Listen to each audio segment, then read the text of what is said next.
Bonjour à toutes et à tous et bienvenue dans cette nouvelle édition de Passe l'Info. Bonjour.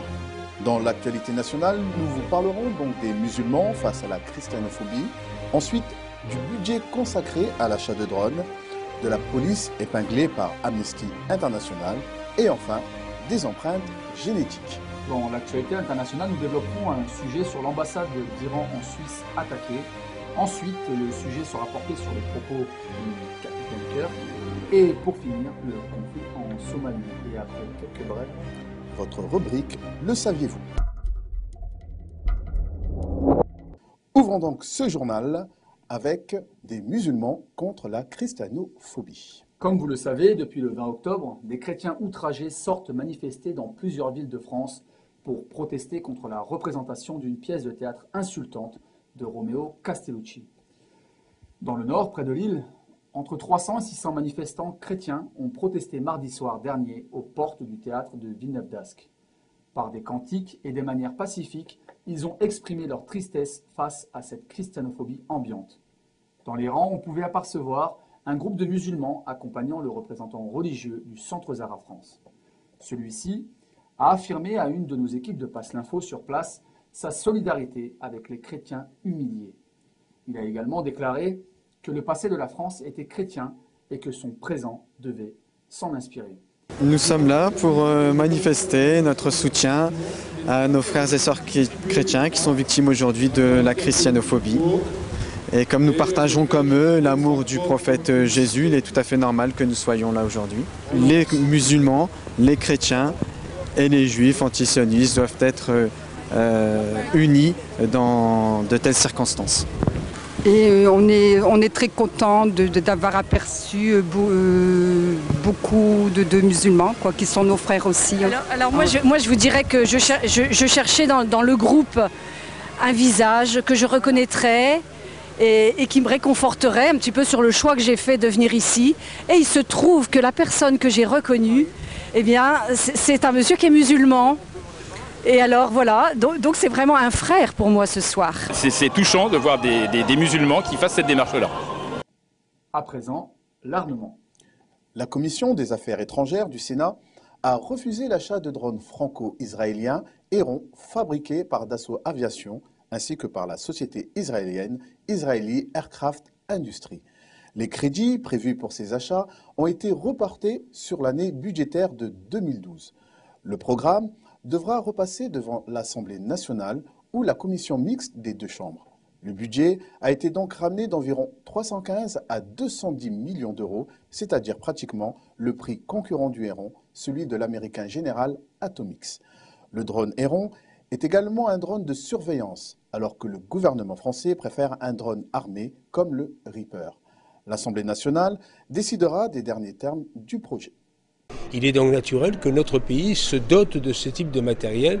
Nous avions une expérience malheureuse avec l'israélien IAI fabricant EADS qui aboutit sur 4 drones puis 3 Harfang qui travaillent en Afghanistan, qui ont fait une petite présence en Libye. Nous n'avons pas eu de vote contre notre amendement. Il y a eu de mémoire 4 abstentions et le reste a voté avec nous pour que ce soit gauche-droite, ce qui prouve que c'est un problème transversal qui dépasse les clivages politiques. La police nationale sous l'œil d'une ONG. Amnesty International France signale la mort de 5 personnes lors d'interpellations policières. L'ONG dénonce l'impunité de certains policiers soupçonnés de violence. Elle proteste pour que ces affaires aient des enquêtes impartiales. Le directeur du pôle Europe d'Amnesty, Patrick Delouvain, déclare lors de la publication d'un rapport sur le sujet que ces 5 affaires, au départ banales, se terminent très mal, parfois juste 1 heure après l'interpellation. Parfois on empêche les membres de la famille de rentrer dans la chambre d'hôpital où il y a la personne ou de voir le corps de leur père, frère, neveu, oncle, donc premier niveau. Ensuite, quand la justice commence donc à se saisir d'une situation, trop souvent, classement sans suite très rapide. Malgré ma grossesse, qui était très voyante, j'étais monottée sur le ventre. J'ai pas vu de justice dans tout ça. J'ai été tabassée. On a été violentés, j'ai failli perdre ma vie, celle de mon enfant. Et à ce moment-là, ils ont essayé de le menotter, il a refusé. Et il a été traîné violemment au sol. Il a été emmené dans un fourgon de police où les témoins disent avoir vu les policiers le piétiner, le frapper à coups de poing et à coups de pied. Mohamed, inconnu des services de police, décède 2 heures plus tard. Donc on a constaté sur le corps donc, de multiples ecchymoses, la joue est arrachée, les lèvres éclatées, des bleus partout, il y a une hémorragie au niveau de l'estomac. Lorsqu'il y a des situations dans lesquelles des policiers violent la loi et violent le droit, eh bien malheureusement, ils sont très rarement mis en difficulté devant la justice comme ils devraient l'être, et il y a dans certains cas ce que nous avons qualifié d'impunité de fait. Sans transition. Selon Bastamag, 34 faucheurs volontaires du groupe de José Bové sont en lutte contre le prélèvement de leur ADN et leur inscription au sein de fichiers national automatisé des empreintes génétiques créé en 1998. Au niveau faucheurs volontaires, on considère qu'on n'a pas à être soumis à ce genre de fichage ADN, puisque de toute façon, ils savent qui on est et où nous retrouver, puisqu'on assume totalement les faits, on agit à visage découvert. J'ai refusé tout simplement le test parce qu'aujourd'hui, c'est une loi totalitaire qui prend au hasard qui elle veut, soit des syndicalistes, soit des petits délinquants, à l'appréciation de l'officier de police judiciaire. C'est une loi qui s'adresse à toute la population, on peut ficher n'importe qui, n'importe comment. Donc effectivement, là on dit l'État va trop loin, on vire effectivement vers une société totalitariste. Leur combat les a menés devant la Cour européenne des droits de l'homme. Ils ont déposé une requête pour faire condamner la France pour violation de la Convention européenne des droits de l'homme. En octobre dernier, ils ont reçu une proposition confidentielle de règlement amiable de 1 500 € chacun provenant du ministère des Affaires en contrepartie de l'arrêt de leur plainte devant la CEDH. Près de 1 700 000 profils sont recensés dans le fichier pour des délits aussi divers que les vols, les extorsions, les dégradations ou les usages de stupéfiants, sans avoir jamais fait l'objet de condamnation. C'est le principe de fichage planétaire, quasi planétaire, qui se met en place, qui m'inquiète, et donc je crois qu'il faut tout faire pour faire un barrage à ça. Ça veut dire qu'aujourd'hui, le fichage génétique est étendu à toute la population et le rêve de Big Brother, aujourd'hui, Nicolas Sarkozy est en train de le réaliser. À présent, actualité internationale, l'ambassade d'Iran attaquée. Selon la police suisse, l'ambassade d'Iran à Berne a été attaquée mercredi soir par des hommes inconnus qui ont lancé des cocktails Molotov contre le bâtiment. Cette attaque et les agressions contre d'autres représentations diplomatiques iraniennes durant ces dernières années n'ont jamais suscité la moindre réaction de la part des chancelleries européennes ou des instances internationales. Mais bien sûr, elles se sont empressées de réagir aux manifestations de protestation des étudiants iraniens devant l'ambassade de la Grande-Bretagne. Le président du Parlement iranien, Ali Larijani, a déclaré que l'attitude hostile du gouvernement de Londres contre son pays est injustifiable. Il a ajouté que les attitudes hostiles de la Grande-Bretagne, notamment ces dernières années, est la principale raison de l'approbation du projet de loi iranien de la réduction du niveau des relations avec le Royaume-Uni. Et maintenant, l'Iran dans la ligne de mire.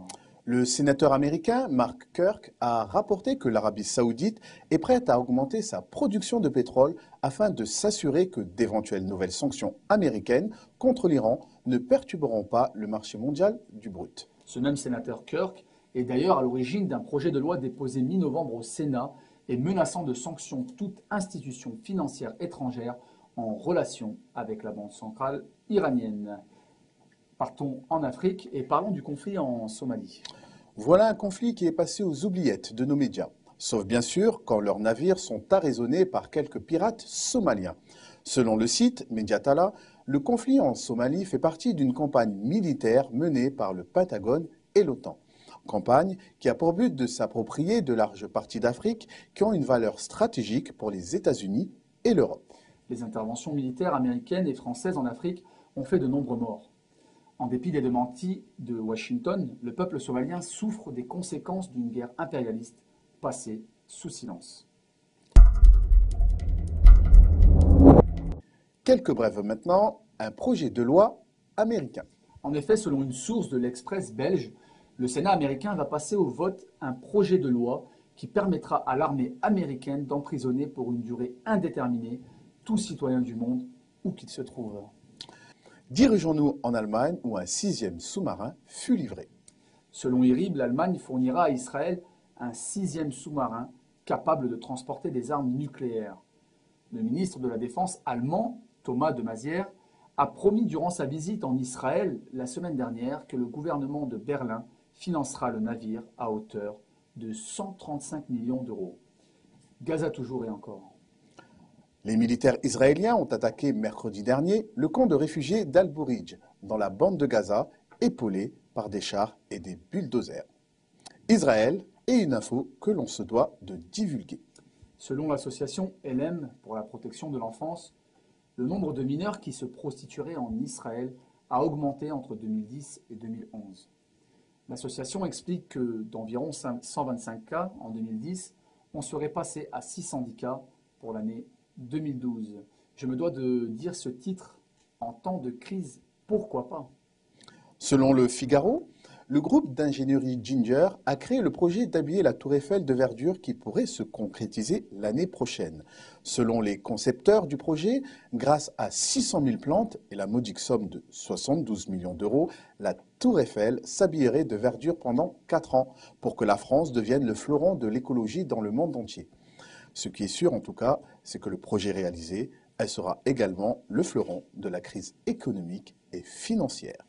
Nous vous laissons à présent avec votre rubrique « Le saviez-vous » présentée cette semaine par Sandrine. Bonjour et bienvenue. Cette semaine, notre rubrique « Le saviez-vous » se consacre au Fonds monétaire international. Le FMI se présente depuis le début de la crise économique comme la seule organisation capable de surveiller les pays endettés, voire même de les aider. Le saviez-vous de cette semaine a trouvé intéressant de comprendre comment fonctionne cette institution, soi-disant indépendante. Le fonctionnement du FMI a été conçu, disent-ils, pour refléter la position de chaque pays membre dans l'économie mondiale et globale. Sur la base de ce critère, est assigné à chacun des 187 pays membres un quota qui détermine son engagement financier dans le FMI et proportionnellement à ce quota son pouvoir de vote. Ainsi, plus un pays est fort économiquement et plus il a de voix. Plus il est faible et moins il en a. Par exemple, lors des votes, le groupe comprenant 21 pays de l'Afrique subsaharienne peut lever seulement 3 mains, alors que le seul représentant des États-Unis, par une incroyable mutation génétique, enlève 17. Hay un caos en Europa. Y resulta que ahora, desde mi punto de vista, quien está mandando en Europa se llama el Fondo Monetario Internacional. De plus, comme le quartier général du FMI se trouve à Washington, les États-Unis ont le pouvoir de vote maximal en disposant d'environ 17% du total des voix. Viennent ensuite le Japon, l'Allemagne, la France et la Grande-Bretagne. Au total, les pays du G7 détiennent environ 47% des voix qui, avec celles d'autres économies avancées, se montent à 60%. Ils ont donc un poids décisif dans toutes les décisions. Depuis sa création, le Fonds monétaire international a traversé 5 phases.